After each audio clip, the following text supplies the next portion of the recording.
Hello, good morning, good morning, good morning, good morning, and good morning. So, for today's video, guys, mag-prepare ako ng very quick and very fast na lunch ko for today. So, let's do this. Let's start.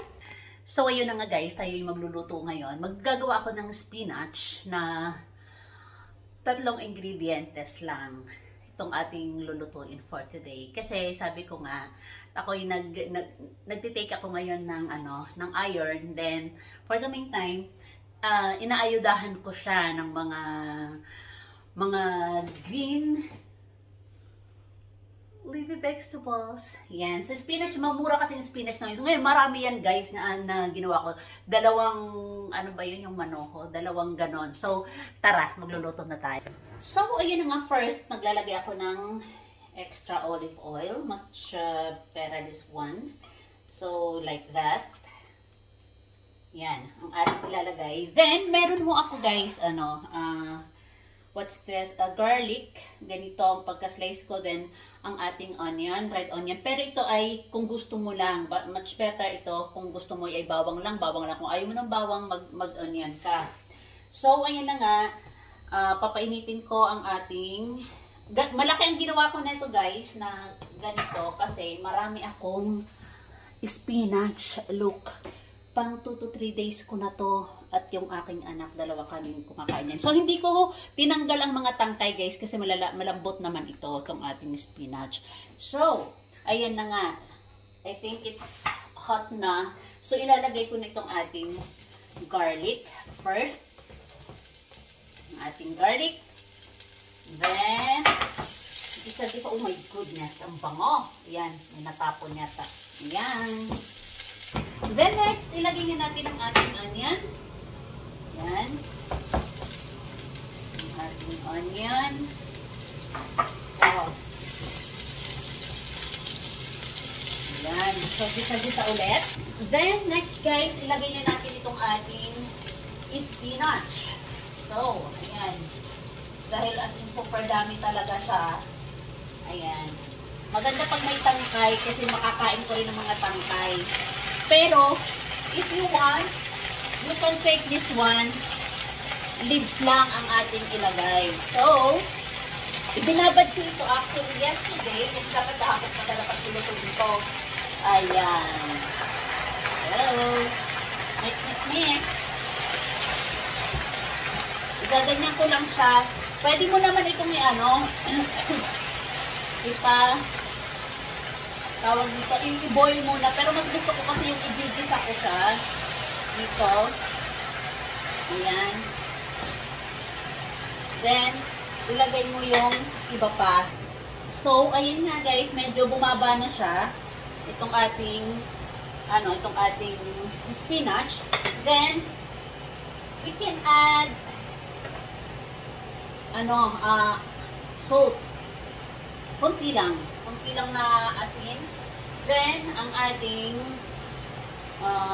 black pepper. Ganito lang siya. Guys, napaka-simple. Then, haluin natin ulit. Wala kang ilalagay na water. Ano lang siya. Kasi tingnan mo, nagtutubig na nga siya eh. Yung kanyang natural water niya, yan ang ating, mas maganda talaga pag maraming onion, saka garlic. Oh, ang bango. Guys, ito yung sa akin. Ako lang to ha, na ako ng mga tangkay kasi ay gusto kong kainin din siya. Yung pwedeng i-cut nyo yon kung ayaw nyo. Then, mag-a-add ako dito guys ng pasas.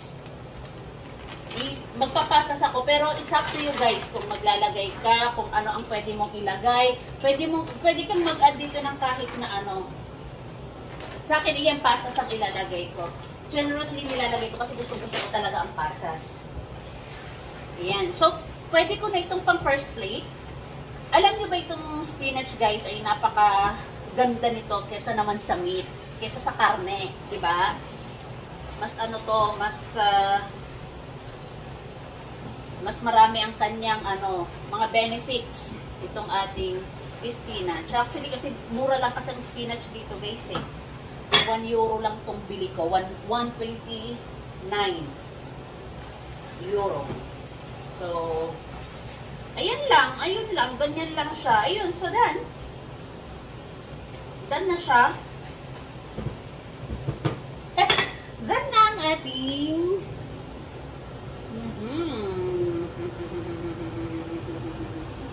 bango. Sobrang bango. Kaya guys, wag nating aalatan ng ating mga niluluto kasi pwede natin itong alone na nalulutuin natin kahit wala na siyang mga kanin or whatever, na mga ganon-ganon. So, kahit ganyan lang, kaya wag kayong mag-aalat ng mga pinch of salt lang, kunting-kunti lang kasi hindi rin maganda. So, ayan na. Pwede na akong mag-lunch. Ayan na nga. Andito na ang ating spinach. Ayan. Ayan. Ito ang aking lunch for today. Ang sarap. Hihi. Then, if you want, guys, you can add this one. Nuez. It's walnuts. Ayan. Ayan lang ang ating lunch for today. Ayan. Ayan. So, nyam, nyam, nyam. Hey! Done! So, done! Thank you for watching. Bye! Chan, chan, chan. Nyam, nyam, nyam. Nyam, nyam, nyam. Thank you for watching. Don't forget to subscribe to my channel. Bye! God bless!